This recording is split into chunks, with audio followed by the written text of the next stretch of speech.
Kisah akan berfokus pada seorang pemuda bernama Norval, di mana dia baru saja turun dari bus untuk menemui sang ayah yang belum ditemuinya sejak kecil. Norval pun berjalan menyusuri hutan dengan pohon-pohon tinggi di sekitarnya. Sampai tiba di pantai, akhirnya kita akan melihat sebuah rumah di teluk, yang mana itu adalah tempat tinggal sang ayah. Saat membuka pintu, akhirnya muncullah sang ayah, di mana Norval mengatakan bahwa dia datang sesuai surat yang dikirim oleh ayahnya tersebut. It's me, Norval.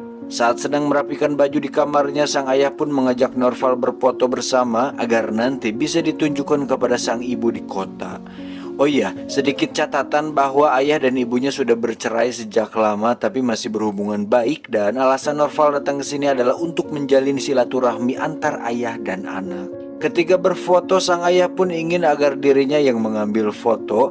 Namun hal yang tak diinginkan terjadi ketika iPhone-nya tak sengaja terjatuh ke bawah, yang membuat iPhone berlapis emasnya hancur dan musnah begitu saja. Entah disengaja atau tidak, namun sang ayah nampak tidak suka dengan kedatangan Norval, yang padahal dia sendirilah yang mengundang Norval untuk datang ke sana. Namun lagi-lagi sang ayah bertindak menyebalkan dengan melempar sebuah daging ke sebuah penggorengan. Saat makan malam, Norval pun bercerita tentang dirinya yang seorang DJ atau disc jockey dan memiliki kenalan orang-orang besar seperti musisi dan lain sebagainya, di mana hal itu sama sekali tidak membuat ayahnya bangga ataupun terkesan, dan justru sang ayah lebih suka cerita perkelahian dibandingkan cerita karir yang membagongkan seperti itu. I once accidentally kicked the guy's ear off. Singkat cerita, esok pun tiba. Norval pun akhirnya jujur dengan sikap ayahnya yang menyebalkan, di mana dia heran kenapa dia mengundangnya jika tidak suka dengan adanya Norval di sana. Dan dengan sedikit rasa menyesal, sang ayah pun meminta maaf karena mungkin dia sudah cukup lama tidak bertemu dengan orang lain atau menerima tamu di rumahnya. Kemudian untuk menyurut emosinya, dia pun mengajak Norval berenang bersama untuk menjalin kedekatan dengannya. He's not how I imagined him. Dan saat berenang, Norval pun ancelup duluan, di mana Norval memejamkan mata sambil menikmati tenangnya air laut. Tapi tiba-tiba, ya, sebuah batu jatuh tepat di samping Norval, yang mana dia melihat sang ayah hanya ngajanteng saja di daratan. Entah dia sengaja atau hanya ingin iseng saja, namun hal itu cukup membahayakan. Merasa sudah tak tahan dengan sikapnya, Norval pun akhirnya kehilangan kesabaran dan mengatakan tentang betapa buruknya sosok sang ayah, di mana dia tega meninggalkan sang ibu dan dirinya waktu itu masih berusia 5 tahun dan pergi begitu saja tanpa ada kabar sedikit pun. Terjadilah perdebatan di antara mereka, di mana sang ayah tetap tidak mau mengalah dan justru mengatakan tentang Norval yang terlalu lemah dan berdandan seperti banci, seolah tak memiliki keberanian dan titit sama sekali. You dress like a woman, yeah? You dress like a cunt. Hal itu pun semakin meruncing tatkala sang ayah pergi ke dapur dan mengambil sebilah pisau daging, di mana emosinya nampak tidak stabil akibat kecanduan alkohol yang dideritanya. Dan tiba-tiba sang ayah pun memegang dadanya lalu terjatuh dan meninggal karena serangan jantung. Nah lo, Norval pun menelepon ibunya untuk memintanya datang, namun sang ibu yang kebetulan sedang berada di luar kota pun menyuruh Norval untuk tenang dan menyelesaikan masalah itu secara mandiri dan secara laki-laki dan sendirian. Apa sih anjing? Balelol gini bangsa. Friday. Okay, I'll see you Friday. Dengan perasaan campur aduk antara rasa bersalah dan masih heran dengan sikapnya, Norval pun melalui malam dengan ngahuleng saja sampai polisi datang untuk memeriksa. Esoknya polisi pun memeriksa jasad sang ayah dan melihat bahwa kematiannya memang murni karena serangan jantung. Kemudian menyuruh Norval untuk menunggu sampai koroner datang untuk menjemput jasad sang ayah.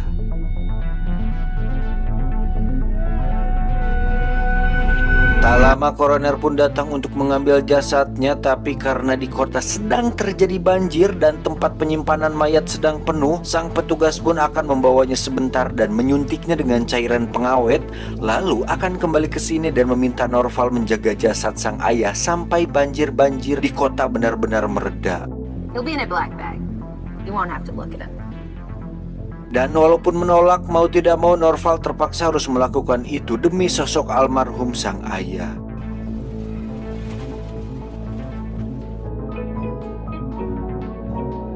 Sorenya petugas koroner pun datang dan membawa jasad sang ayah yang sudah disuntik pengawet, kemudian diletakkan di kamar tidurnya agar sang ayah bisa beristirahat dengan tibra. Singkat cerita, malam pun tiba. Norval pun mendengar suara aneh seperti rantai yang berasal dari saluran udara. Entah apa itu, tapi saat Norval pergi ke kamar ayahnya, dia melihat pembungkus jasadnya sudah sedikit terbuka.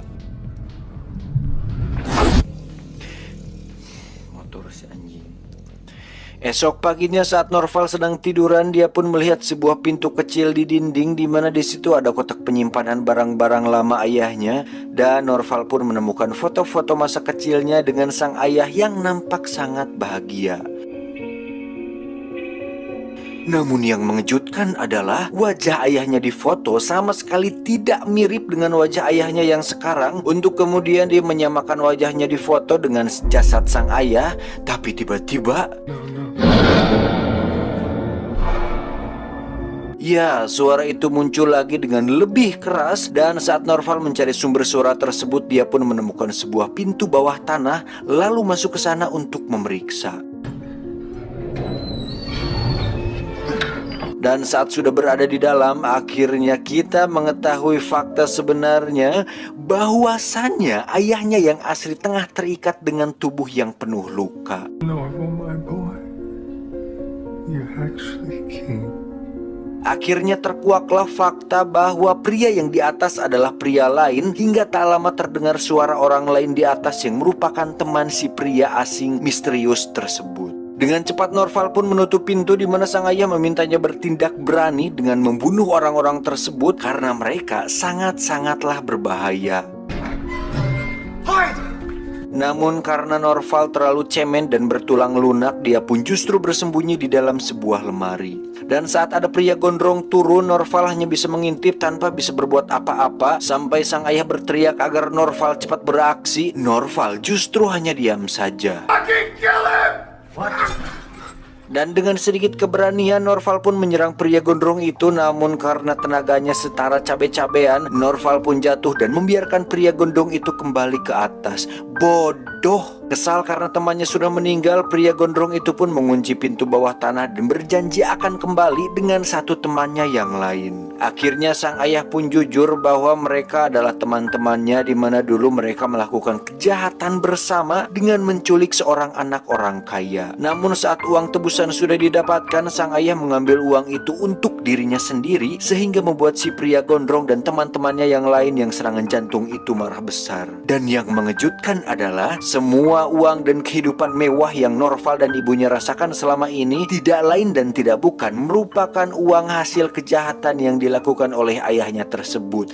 Nah loh, dan itu cukup mengharamkan. Tak ingin terus larut dalam kesedihan tidak berguna tersebut, sang ayah pun menyuruh Norval untuk melepaskan rantai dan borgolnya. Hingga saat mereka berhasil membuka pintu dan sampai di atas, Norval pun izin ke toilet karena ingin buang air besar. Dan si anjingnya masih sempat-sempatnya pengen boker, bodol. Number 1 or number 2? 1. Be really fucking quick. Tak diduga ada temannya si gondrong sedang boker dan mendengarkan musik, di mana terjadi perkelahian di antara mereka berdua yang membuat ayahnya gregetan dengan aksi letoy anaknya si Norval ini. Namun saat Norval benar-benar terdesak, jiwa laki-laki dan brutal dalam dirinya pun mulai muncul, dan sebagai pemilik cincin Lord of the Ring, Norval pun mengambil sendok daging yang tajam sekali dan menusuk titiknya si botak, lalu membungkusnya wajahnya dengan plastik wrapping dan memukulnya hingga dia tewas saat itu juga.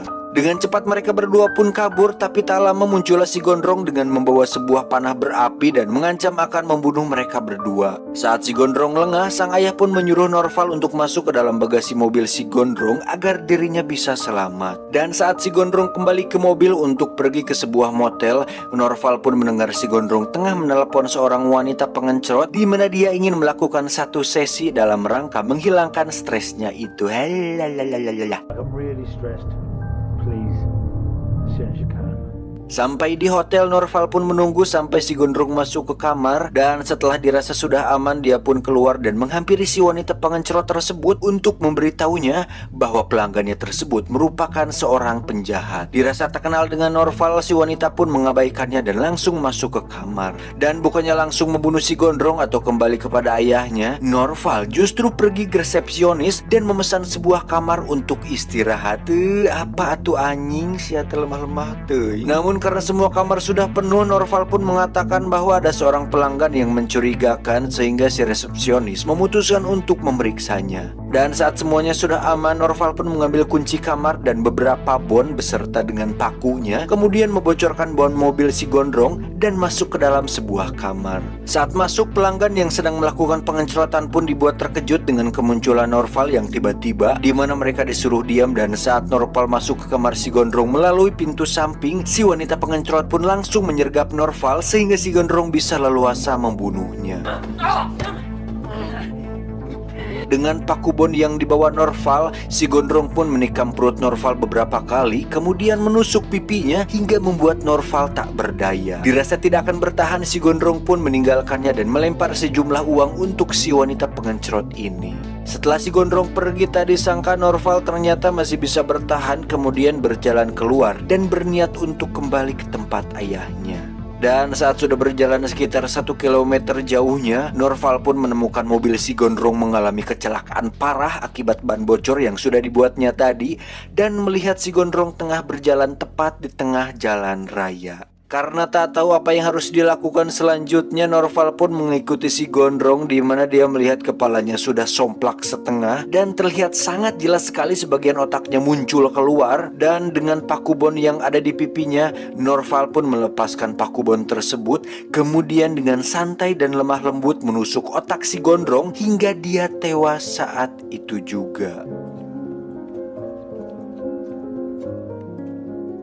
Dan setelah semua berakhir, Norval pun melanjutkan perjalanan menuju tempat ayahnya, di mana beliau sudah tewas karena mengalami infeksi akibat luka-lukanya yang sudah berhari-hari tidak diobati. Dan sambil membayangkan kebersamaan dirinya waktu kecil, mereka berdua pun tewas dalam kebahagiaan dan penuh rasa sakit. Tamat ending yang sangat membagongkan.